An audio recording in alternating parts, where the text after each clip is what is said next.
Vous avez parlé d'investissement, beaucoup d'argent pour que le parent se sente en sécurité lorsqu'il va envoyer son enfant dans un environnement qui est favorable à l'apprentissage de son enfant. C'est sûr que ça nécessite beaucoup de moyens. Donc, de manière générale, lorsque vous mettez assez de moyens dans toutes ces structures-là pour accueillir ces tout petits, est-ce que c'est rentable en bout de ligne pour vous? Mon cas, voilà, quand je faisais les travaux d'aménagement de la crèche garderie à Gonzagueville, ça a coïncidé avec le passage d'un reportage qui s'est fait 2 semaines avant sur le boom des crèches à Abidjan. Alors, il y a un monsieur qui est passé, il a été très, très, très content qu'en fait, ce type d'établissement soit dans un quartier défavorisé et qu'il pensait que les crèches n'étaient réservées qu'à l'élite de Cocody, de Plateau. Après ça, on a fait une tournée dans les quartiers avant l'ouverture de la crèche. On a distribué près de 3000 prospectus. On s'est arrêté avec une fanfare, on a fait du porte-à-porte, on a expliqué l'intérêt que les parents adhèrent à un service de crèche. On a ouvert le lendemain, on a eu 2 enfants pendant 3 mois. 2 enfants après avoir fait 3000 prospectus, après avoir fait une parade dans tout le secteur. Donc, il s'agit de savoir pourquoi les parents ne viennent pas. Je pense que les parents sont motivés à un moment, et puis après, ils se disent, mais bon, de toute façon, ce que l'enfant va aller faire là-bas, la nounou le fait déjà. Parce qu'en fait, ils n'ont pas bien saisi qu'on ne fait pas que prendre l'enfant, le mettre au dos, lui donner à manger, mais qu'on travaille avec l'enfant. On apprend certains comportements à l'enfant. Donc, qu'est-ce qui fait que les parents ne viennent pas? Est-ce que c'est le volet financier? Moi, chez moi, les tarifs sont tellement bas que je ne crois pas que ça soit un obstacle. Je pense que c'est une mentalité qu'il faut que nous apprenions à développer auprès des parents pour qu'ils comprennent que la nounou à la maison n'a rien à voir avec l'éducatrice à la crèche. Il faut voir comment faire pour amener les parents à suivre et surtout à comprendre que l'intérêt de l'enfant se trouve à la crèche, mais pas enfermé à la maison. Il y a des enfants qui viennent à 2 ans chez moi, 3 ans, ils ne parlent pas. Et les parents disent, ah oui, c'est vrai, il est tout le temps assis à la maison, il n'a pas d'amis, il est enfermé. Parce qu'en fait, il y a des parents qui se sont trouvés obligés de venir habiter à Gonzagueville, qui est en fait un quartier un peu précaire. Ils ont dû quitter Cocody pour venir habiter là et ils n'ont pas envie que leur enfant fréquente les autres enfants. Donc, ils préfèrent garder l'enfant enfermé à la maison.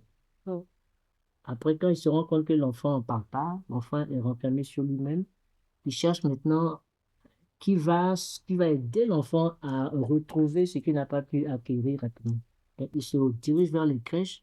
Oui, mon enfant ne parle pas. Et je dis, bon, écoutez, si l'enfant est seul à la maison, enfermé, c'est normal.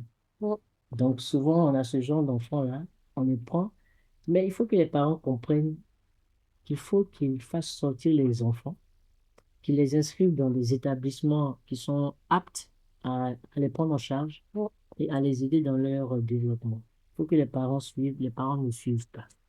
Ça, Les parents ne surtout, suivent pas. surtout comme tu parlais tantôt dans ta zone, je pense que c'est plus une sensibilisation éducative qu'il faudrait apporter aux parents à ce niveau-là, parce que vu les coûts que toi tu pratiques, ça devrait être accessible à tout le Accessible à monde. tout le monde, tout à fait. Donc, il y a beaucoup ce volet-là qu'il faudrait travailler. Donc, est-ce que tu es rentable à ce niveau-là? Je ne sais pas. À ce niveau, vraiment, c'est bon, c'est presque à pleurer, hein, c'est pas Mm, rentable du tout. OK. C'est pas rentable du tout. C'est pas rentable, voilà. Depuis Mm, 2 ans, que ça va faire 2 ans en juillet 2024, mm, c'est pas rentable. OK. C'est un déficit, mais dramatique. Ouais, parce qu'on aime la chose, on Voilà. On continue. continue, mais c'est... Parce que, en fait, il se trouve des parents, 2, 3 parents qui ont besoin de nos services. Mhm, Qui ont besoin de nos services. Si nos services ferment, bon, c'est sûr qu'ils vont peut-être trouver une autre issue, mais on mhm, ne sait pas. Mais mhm. c'est des parents qui même le samedi, déposent leurs enfants à la crèche. Mhm. Parce qu'il y a des parents qui travaillent tous les jours, même dimanche. Mhm. Il y en a même qui demandent si on ne peut pas ouvrir dimanche. Je dis bon, dimanche c'est sur rendez-vous et puis sur Mhm. réservation. Ouais. C'est ça. Donc, c'est vraiment pas rentable. Ok. C'est vraiment pas rentable. Est-ce que c'est la même chose pour toi, Christelle? Chez moi, c'est pratiquement la même chose. Mhm. Mais quand on est personnel de la petite enfance, on ne regarde pas d'abord la rentabilité au Mhm. départ. On regarde le bien-être de l'enfant. On commence avec cet amour de donner bien-être aux enfants. On se dit que, au fur et à mesure, le métier, le service de qualité offert va parler de lui-même. Mhm. Il va nous attirer de la clientèle. Donc, au début, on ne parle pas de rentabilité. On veut investir. On veut apporter de la nouveauté. On veut amener les enfants à être épanouis. Mhm. On commence avec.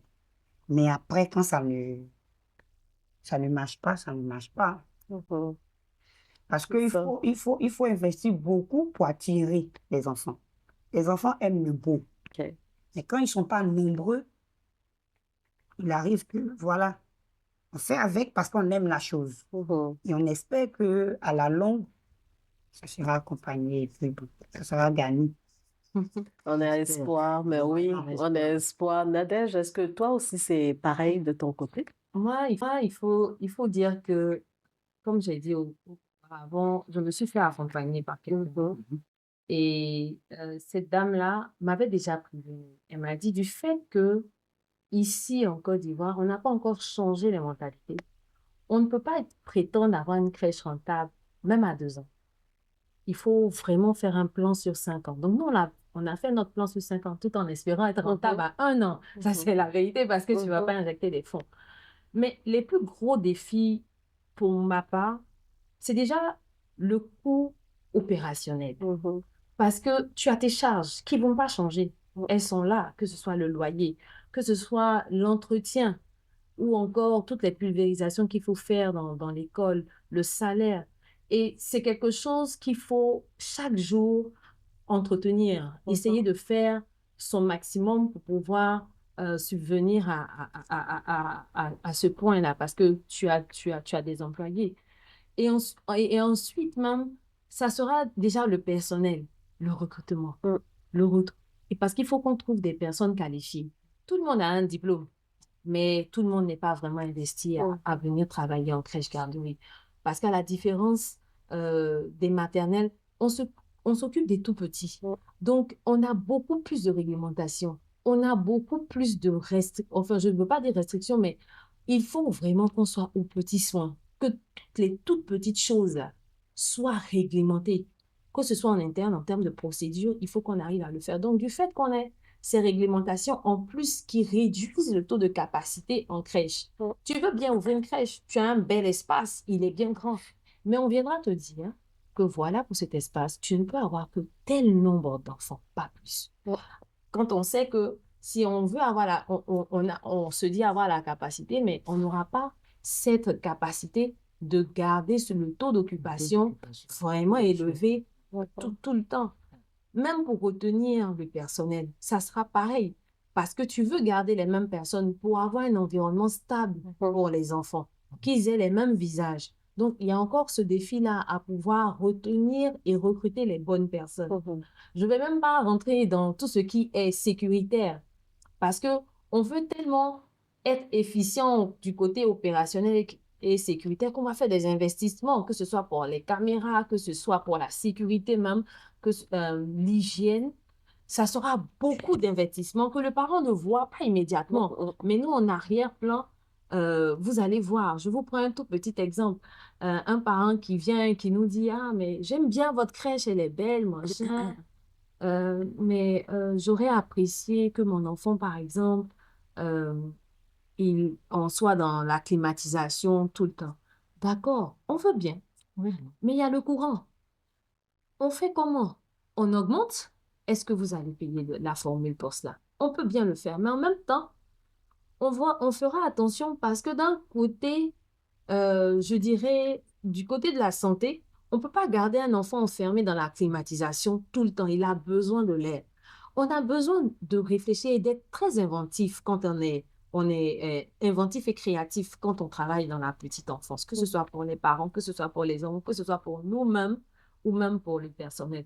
Donc, ça fait beaucoup de défis qu'on a, qu'il faut qu'on puisse réfléchir pour pouvoir vraiment garder la crèche rentable. Aujourd'hui, on me dit rentable, la demande est monte. Hein. Comme on disait, aujourd'hui, tu as des parents qui veulent inscrire des enfants, mais tu as des moments où il n'y a personne.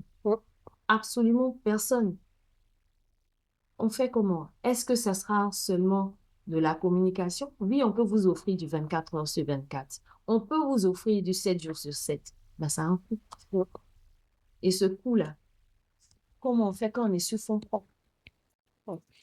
Donc, c'est vraiment des défis auxquels nous, en tant que directrice ou fondateur, on réfléchit, mais on regarde par derrière quel est le bénéfice pour le parent. C'est vrai, le parent ne voit pas directement, il va se dire, OK, on va donner les caractéristiques, tu vas expliquer tout ce qui est bien pour le parent.